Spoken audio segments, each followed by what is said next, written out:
Bonjour à tous, nous sommes le 4 mars 2024 et nous allons analyser le SP500 E-mini avec le Market Profile. Comme nous sommes lundi, comme d'habitude, nous allons regarder les annonces importantes, les annonces économiques importantes à forte volatilité de la semaine à venir.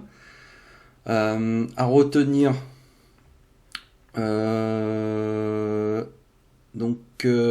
aujourd'hui, pas grand chose à se mettre sous la dent.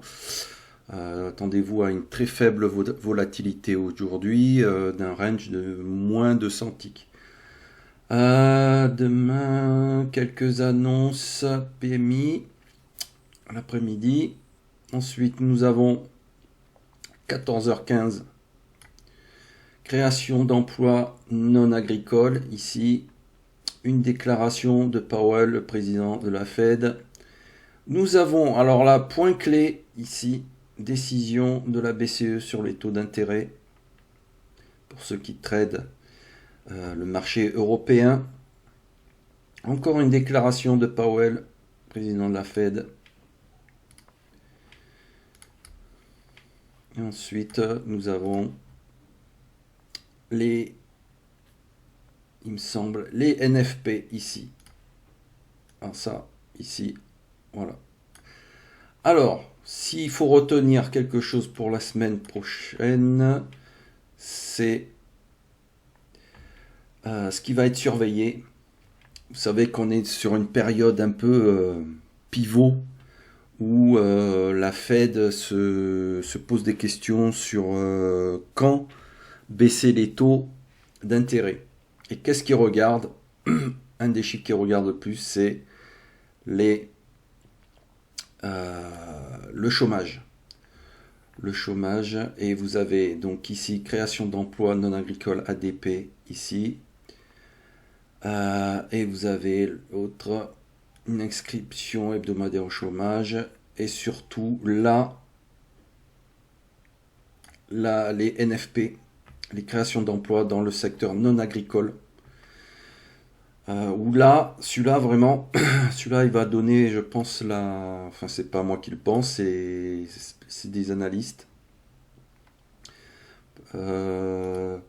qui devraient, donc ces chiffres-là devraient jouer pas mal sur la balance des taux d'intérêt. Vous savez qu'au départ, il y avait quand même pas mal de réduction de taux d'intérêt pour l'année 2024, et plus ça va, plus ça avance, et moins ils promettent des réductions des taux d'intérêt. Là, pour l'instant, on table sur le mois de juin, mais si l'inflation descend correctement, c'est les 2% qui sont visés, et donc si l'économie ralentit suffisamment, donc création de chômeurs, hein, voilà, pour ensuite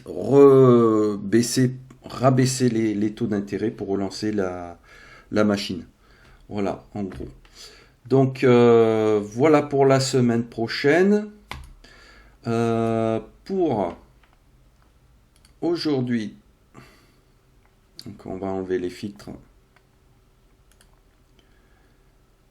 Tac. On va passer à aujourd'hui.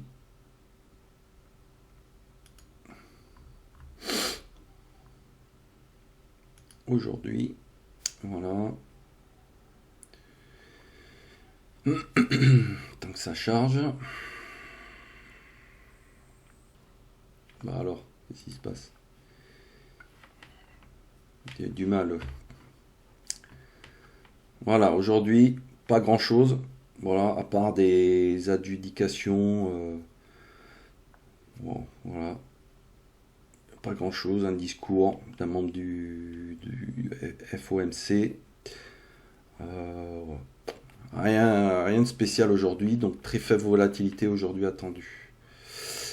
On arrive sur notre market profile. Alors, vendredi, il nous a fait 240 ticks directionnels, on peut le voir là. On passe en weekly, donc n'oubliez pas de mettre vos zones weekly. Voilà, vous savez qu'en début de semaine, c'est toujours très pertinent. Ces zones-là, POC, VPOC, VVA, VA. Voilà, elles sont placées. Donc on passe en daily. Et qu'est-ce qu'on constate ici? On constate donc une clôture vendredi soir en zone 2 haute, en haut de la VA, mais qui n'est pas, voilà, qui est en zone 2 haute. L'ouverture asiatique, ça c'est le range asiatique, là l'ouverture asiatique c'est faite en zone 2 haute aussi. Et l'ouverture européenne, hop, toujours en zone 2 haute. Bon, il est venu tester timidement la zone du VPOC. Donc là, pour l'instant, il risque de rester là-dedans. On va voir à l'ouverture du marché US s'il passe au-dessus, là. Auquel cas, un retest sur ces niveaux serait intéressant. Ou si alors, il va vouloir venir tester le prix pivot ou la VA basse. Donc toujours avec éventuellement des box, voilà, de distribution, de redistribution, qui permettra ensuite d'avoir une accumulation pour éventuellement revenir, donc un retracement pour revenir à la hausse. Donc voilà pour les scénarios d'aujourd'hui. Je vous souhaite donc une bonne journée, une bonne semaine et de bons trades.